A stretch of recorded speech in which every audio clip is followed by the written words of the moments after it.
Humbug.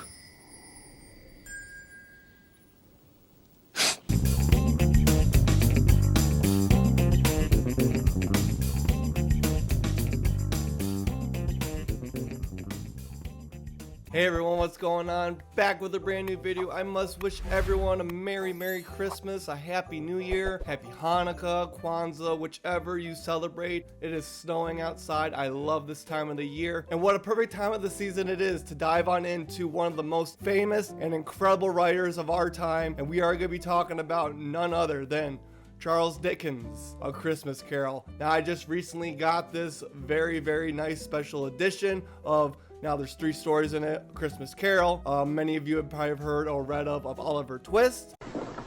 Please, sir, I want some more. What? What? Ask for more?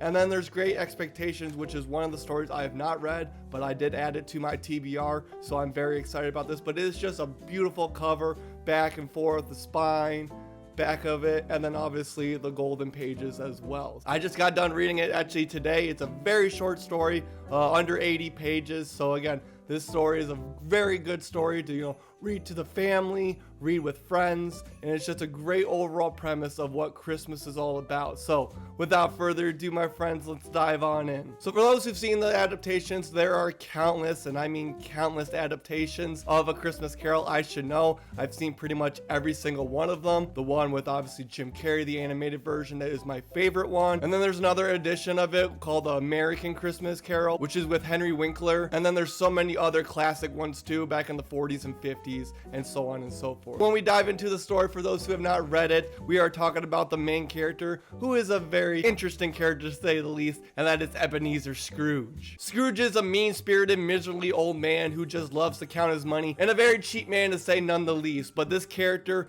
is actually going to change throughout the story. Again, at the end of this, I'm not going to spoil it like I never do, but this story has so much meaning of it, and a very close part to my heart. I love this story. One of my all-time favorite classic stories, to say the least. The way this story starts off is Marley was dead to begin with.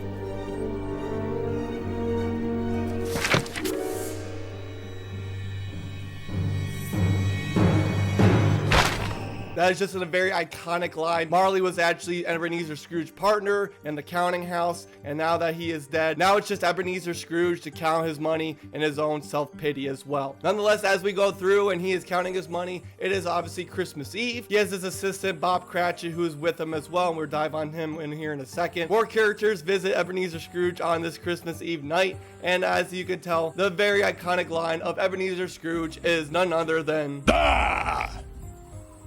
Humbug.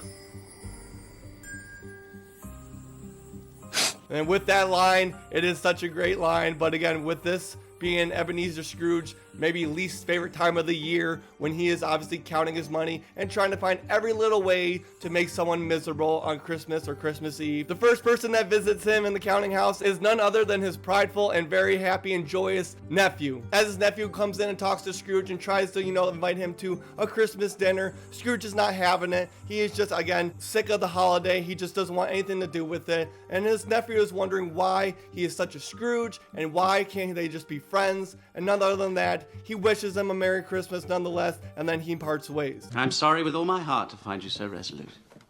But I've made the trial in homage to Christmas, and therefore, Merry Christmas, Uncle! Good afternoon. But then we have 2 other characters that join, and they are in there asking Scrooge to have a donation for the people of the poor. They want some meat and some drink for the holiday season that can't afford it. And then Scrooge does what he does best, and obviously when he is asked to make a donation and he wishes to say nothing, and they ask him if he wants to be left nameless on the donation, and he says no, he'd rather just be left alone. He is a very cruel man during this, and after he is left to talk to Bob Cratchit. Bob Cratchit, like I mentioned, is his assistant. He asks him, he'd rather have the whole day off, he presumes. Bob Cratchit, a very kind-hearted man, very hard worker, and he is under the thumb of Scrooge as his assistant. The little bit of heart that Scrooge has gives him the day off for tomorrow for Christmas to spend time with his family. Now we fast forward where Scrooge is home. He's in his nightgown. He's eating his slop, his food, whatever you want to call it. And then he is also known to be visited by some person that who is very familiar with. That is none other than the ghost of his old partner, Jacob Marley. My time is nearly gone. I will, but don't be hard upon me, Jacob.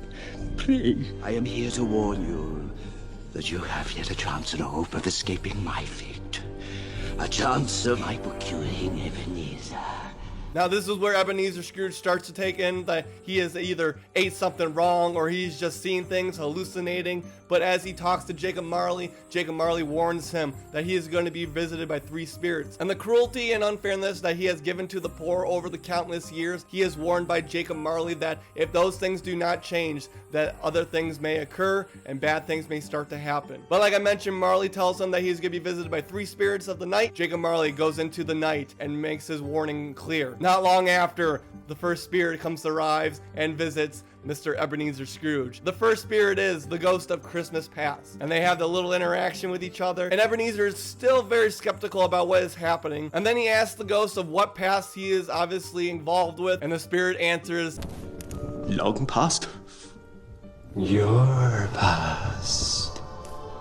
Ebenezer Scrooge takes flight with the ghost of Christmas past. As he goes through with the past, he visits his childhood, the days where he was in school, left alone while other boys were going home enjoying the holidays. After that, he goes back to his old apprenticeship with Fezziwig, where he was again an apprentice to watch an amazing man, a very joyful man, obviously around the holidays, and it's starting to flurry back memories of obviously a joyful time in Ebenezer's life. But then a cold part comes into the past where he is reminding of the woman he loved that he brought into his life as a very poor man. He started to become rich and he started to become greedy the way he is now. The woman that he had loved for so many years parted ways with him because she felt that he is in love more with his gold than he is with this beautiful creature. And it's such a very intense moment that Charles Dickens wrote in this, and I love the way that Dickens obviously has made this story so famous and so iconic that everything you know of with Ebenezer Scrooge, for those who have seen the movies, for those who have read this book, it is an amazing part of Christmas history. So after Ebenezer Scrooge can't take no more of his past, he wishes that he would be left alone and brought back to obviously his bed. Well, soon enough, as he is granted his wish, he thought that everything is going to be done. But then the bright light comes shining in, and then a deep voice, a very joyful voice, asks him to come in and know him better, man. Enter Scrooge.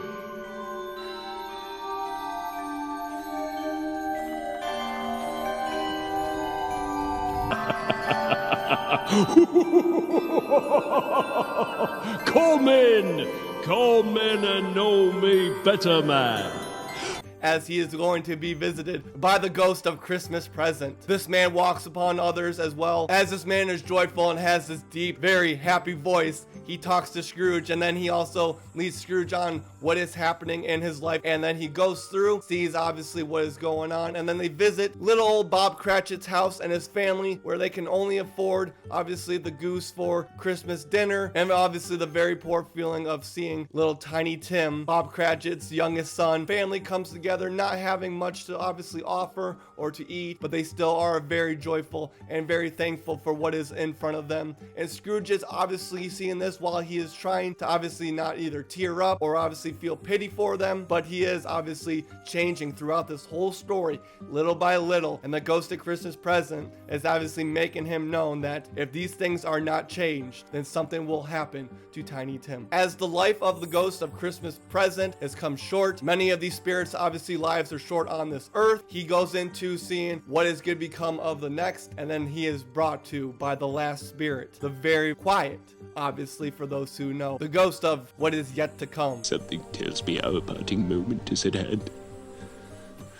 Tell me, who was that man we saw lying dead? And obviously, with the point of a finger and obviously the dark shroud like a grim reaper. Now this is the part where it gets very hard for me not to spoil anything, but as he is going through this whole journey where he's still thinking that this is not happening, he takes the journey with the ghost of things that are yet to come, and he sees things that happen, and that he is trying to obviously put the puzzle pieces together of who is this man, or what is happening, or what may occur of Tiny Tim and Bob Cratchit's family. Again, I will leave that for you to find out, because the ending of the story is obviously very key to what happens to change Ebenezer Scrooge's whole life. So again, I give this story 5 stars. Again, this is a very, very short story. I don't know if you would call it a novella, but it's like under 80 pages. It's a highly recommended story for those who have seen it, or if you are on Goodreads, you can see that I think it's almost at like near 1 million reviews. It's just a very iconic story. It has so much joy into it, but also has so many lessons to learn about what Christmas means, what the holiday means, what does family mean, giving, gratitude, all of these iconic things that are brought together by A Christmas Carol. And Charles Dickens is again known for being one of the most famous writers of our time and just in history. If you have not read it, I please ask you to go read this. It won't take you long at all. Read it with some family members, again, friends, those that you love, those that you are close to. It is such an amazing story. Very strong lessons of it too for those who are Scrooges out there, because the fact is the world that we live in today, there are those Scrooges out there. Those are those penny pickers who just want their money and they don't want to be anything but left alone. They don't want family. They want just solitude in their own grief,